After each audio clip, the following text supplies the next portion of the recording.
kita itu diciptakan menurut gambarnya Allah, dan gambarnya Allah itu Yesus kan. Nah, ketika dia disebut gambar Allah, artinya apa? Kita ini diciptakan menurut polanya dia. Makanya begini, pertanyaannya begini, kenapa yang menjadi manusia itu bukan Roh Kudus? Mengapa yang menjadi manusia itu firman Allah? Mengapa bukan Bapa? Mengapa bukan Roh Kudus? Mengapa firman Allah menjadi manusia? Mengapa firman Allah yang menjadi manusia?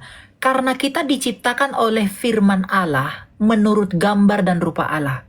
Manusia diciptakan menurut gambar Allah. Oke?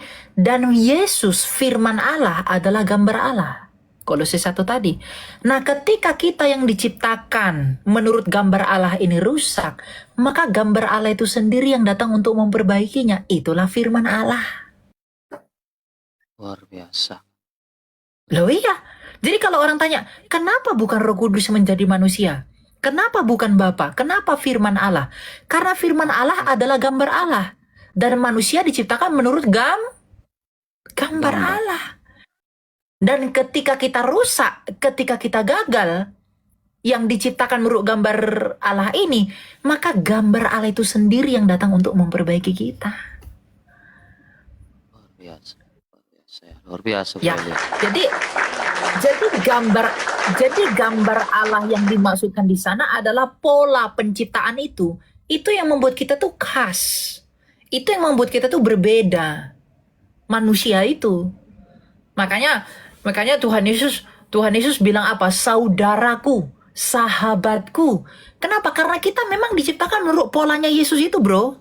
Makanya Paulus mengatakan Yesus adalah Adam yang kedua. Iya. Jadi kalau manusia ingin tahu seperti apa manusia itu kalau tidak jatuh dalam dosa, ya seperti Yesus itu. Itu gambar Allah.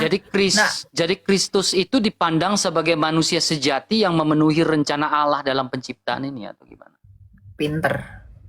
Makanya di dalam dialah kita dilahirbarukan. Kalau kita dalam persekutuan dengan Adam, kita akan mati seperti Adam mati kan? Tapi kalau kita dilahirbarukan di dalam Yesus yang memulai kita jadi baru. Makanya dikatakan, mengapa di dalam Yesus kita menjadi lahir baru? Mengapa kita di dalam Yesus menjadi ciptaan yang baru? Karena kita dicipta menurut gambarnya Dia. Karena kita dicipta menurut Dia. Makanya di dalam Dia kita bisa baru. Logikanya gini, bro. Aku misalnya apa ya saya bilang ya. Nih, ini katakanlah ini kertas, oke? Nih, ini stempel. Oke, ini stempel. Ini bukan punya saya ya.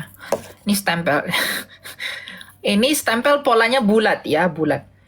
Kalau misalnya saya stempel di sini satu pola, bentuknya bulat kan?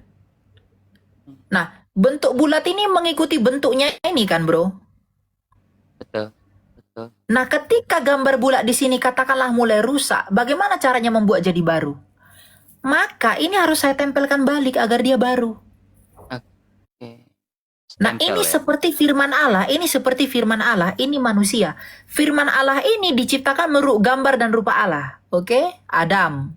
Oke? Adam. Ketika Adam ini rusak, firman Allah itu yang datang menjadi manusia lagi. Makanya Adam kedua itu Yesus. Ngerti nggak maksudku? Ngerti. Iya, karena kita diciptakan menurut pola ini loh. Pola firman Allah ini. Ini polanya. Nih, ini penciptanya firman Allah kan?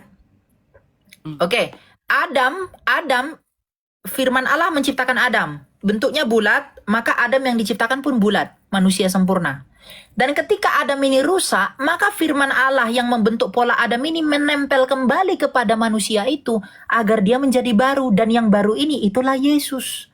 Makanya kita perlu dilahirkan kembali dari Yesus. Amin. Agar kita bisa diterima oleh Allah. Luar biasa. Makanya Alkitab mengatakan di dalam Kejadian. Silakan lanjut. Ini saya lanjut ya. Makanya makanya apa? Makanya di dalam Yesus kita disebut sebagai ciptaan yang baru. Gitu. Itu kata ciptaan yang baru itu nggak main-main, itu bukan asal-asalan. Dikatakan ciptaan yang baru itu karena kita memang ada misteri Allah yang ditunjukkan di sana, yaitu di dalam Yesus sebagai Adam yang kedua itu kita dilahirkan kembali. Makanya dikatakan dilahirkan kembali dari air dan roh. Dari air itu melalui baptisan, dan dari roh itu ya dari Roh Kudus. Kita diberi roh yang baru, roh kita diperbarui oleh Roh Kudus, dan dari air kita disucikan. Makanya ketika Yesus masuk ke air baptisan, dia bukan dikuduskan oleh air itu, tapi ia yang menguduskan air itu. Agar Amin. melalui air itu kita bisa dikuduskan di dalam dia. Makanya baptisan itu harus dengan air. Tapi metodenya nggak usah pusing. Mau percik kek, mau selam kek, mau tuang kek, itu ndak urusan. Tapi harus dengan air. Formulanya dalam nama Bapa dan Ya, Putra dan Roh Bapa Kudus. dan Anak dan Roh Kudus. Betul. Tidak ada embel-embel lain lagi. Nggak ada. Nggak ada ya. Nggak ada topping. Oke, Bro. Ya, oke. Ya. Ya. Oke, Bro Elia, ini dalam Kejadian 1:26 ini kan dari berhubungan dengan yang kita tarik dari Kolose 1 ayat yang ke-15 kan, tentang gambar Allah, lalu kita tarik ke Kejadian 1 ayat 26, ya kan? Nah, di situ menggunakan kata kita ini apakah ini Tritunggal atau yang lainnya gitu, Bro Elia? Iyalah, itu Tritunggal itu. Wajib itu Tritunggal. Apakah Kristus sendiri tidak pernah mengatakan bahwa ini adalah Tritunggal kita ini? Kristus Maksudnya? menyampaikan, memverifikasi, ya. Kristus memverifikasi bahwa Kejadian 1:26 ini Tritunggal atau enggak gitu. Halo. Kristus pernah ngomong gini nggak? Saya lupa ayatnya di mana. Bapa, biarlah mereka menjadi satu sama seperti kita adalah satu. Yohanes 17 ayat 22 ya. Baca dulu. Coba saya baca ya.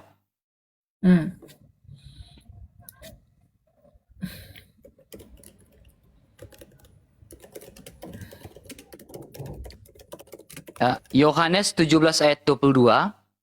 Dan aku telah memberikan kepada mereka kemuliaan yang engkau berikan kepadaku, supaya mereka menjadi satu sama seperti kita adalah satu.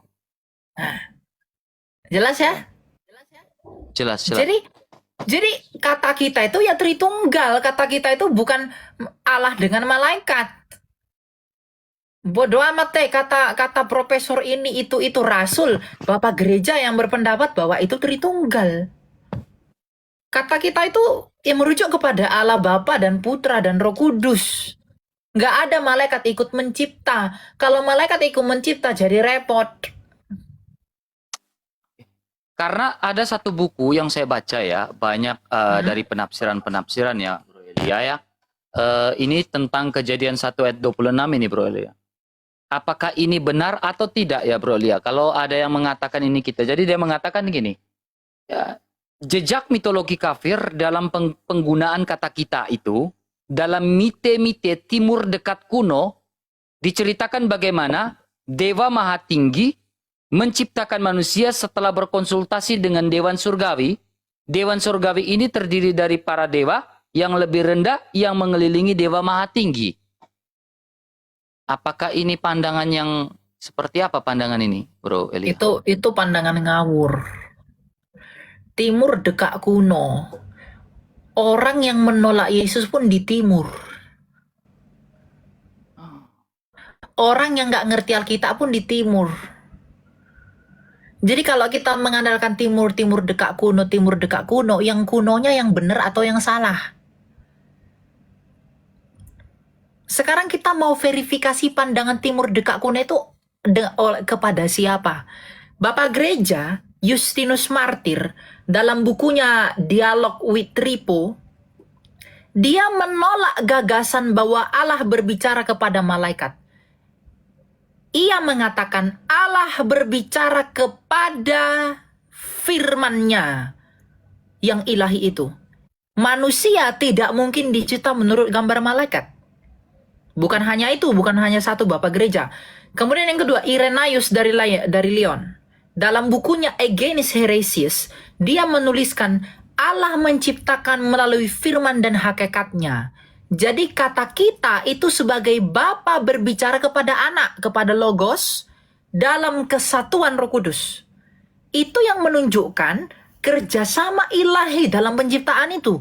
Bapa, firman, Roh Kudus dalam kehendak yang satu untuk menciptakan. Untuk melawan oneness.